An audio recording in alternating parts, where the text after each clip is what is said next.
굴절 수술을 하고 좋았던 시력이 떨어질 수 있는 원인은 크게 두 가지예요.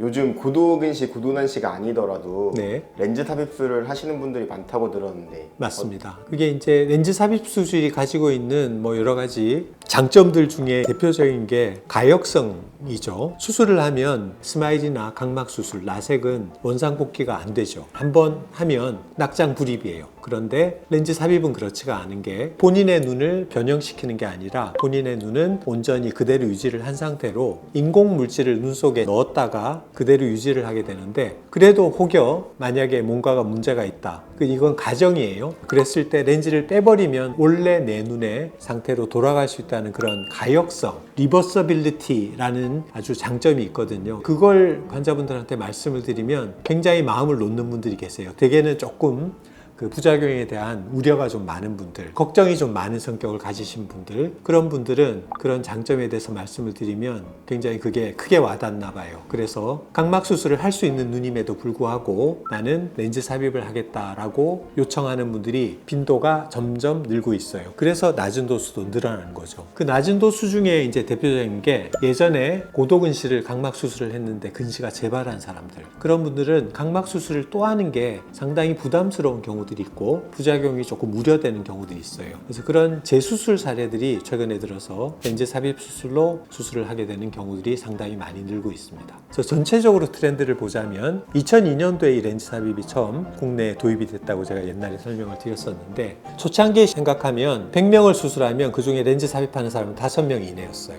5%가 채 안 됐거든요. 상당한 기간 동안. 그게 지금은 저희 병원은 거의 비율이 한 20%까지 올라왔고, 한국 통계도 대략 한 10%에서 15% 정도 되는 걸로 저희가 알고 있습니다. 그래서 뭐 이런저런 이유들로 인해서 렌즈 삽입의 전체적인 비중은 점점 늘고 있다라고 이해하시면 될 것 같아요. 오늘은 렌즈 삽입 수술 후 잘 안 보이는 것 같다고 궁금증을 갖고 계신 분들이 네. 뭐 시원하게 대답해 주셨으면 해서. 시원하게 대답하려면 그 환자가 저를 찾아와야죠.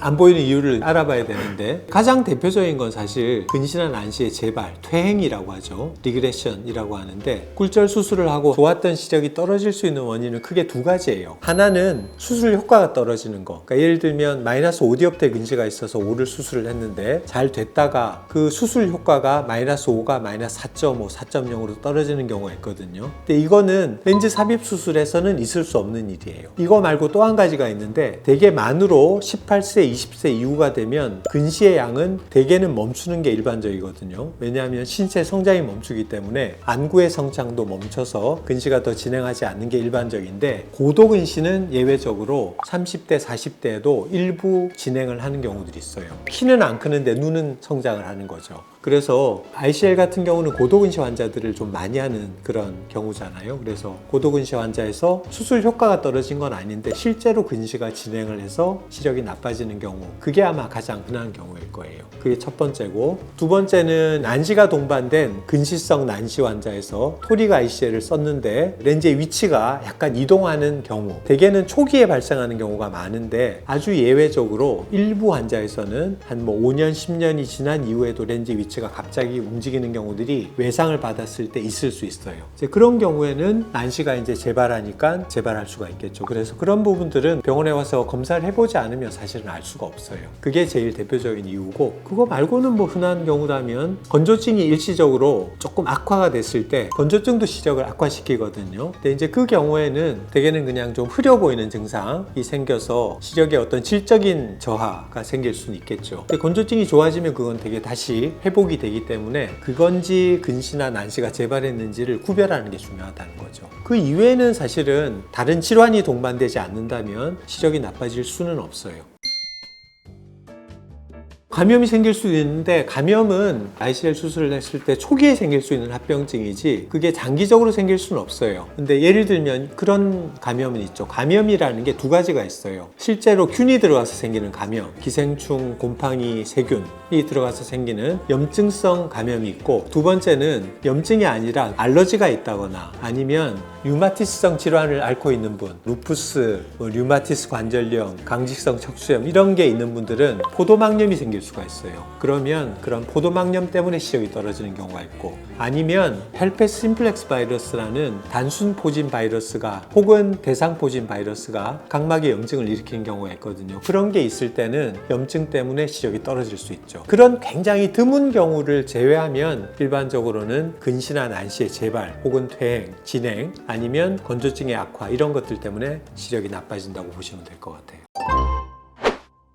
네, 원장님 그 눈이 많이 나쁜 경우에 안경이나 콘택트 렌즈 착용할 때 적외종에서 쓰는 경우도 있다고 알고 있는데요. 그 여러 가지 경우가 있는데 의도적으로 적용하는 경우는 많지는 않아요. 근데 아주 예외적으로 완전 교정을 했을 때 좀 어지러워하는 분들이 계세요. 특히 양쪽 눈에 부등시가 있을 때, 도수가 차이가 있을 때는 이걸 풀 커렉션을 하면 안경을 썼을 때는 물체 이미지가 오른쪽 왼쪽이 다르게 보이거든요. 그러니까 어지러워요. 그래서 그것 때문에 나쁜 쪽을 도수를 좀 낮춰서 쓰는 일부 경우들이 있죠. 그런 분들이 수술 후에 교정한 시력에 적응이 어려워서 잘 안 보이는 것 같은데 이렇게 느낄 수도 있을까요? 아니요, 그렇진 않습니다. 안경은 도수가 높아지면 높아질수록 모양이 정확하게 안 보이고 약간 주변상이 왜곡이 될 수도 있고, 물체의 크기가 조금 더 작아지는 것 때문에 양쪽 눈에 도수가 차이가 나면 오른쪽 왼쪽이 이미지가 오버랩이 될 때 퓨전이 안 된다고 하는데 크기가 다르기 때문에 어지러운 거거든요. 근데 렌즈를 끼면 그런 게 사실은 없어요. 그래서 어지럽다고 하는 분들 상당수가 컨택트 렌즈를 정확하게 껴주면 어지러운 게 많이 사라지거든요. 수술은 렌즈를 끼는 것과 비슷하다고 보시면 돼요. 안경 끼는 것보다는 훨씬 더 이미지에 그런 디스페리티가 없고 왜곡 현상도 적기 때문에 수술을 했을 때는 의도적으로 어지럽다고 해서 부족 교정을 하거나 그런 거는 원칙이 아닙니다. 오히려 그렇게 해드리면 만족하지 못하는 경우도 오히려 더 많아요. 수술할 때는 완전 교정이 원칙이고, 물론 과교정이 되면 불편을 느끼는 분들이 계시기 때문에 그런 것들을 배제하기 위해서 안경 도수와 검사했을 때 도수가 다르다면 그 조절마비 굴절 검사를 포함한 신중한 검사들을 다 통해서 이분의 근시와 난시의 절대량이 얼마인지를 정확하게 검사하는 게 중요하긴 해요.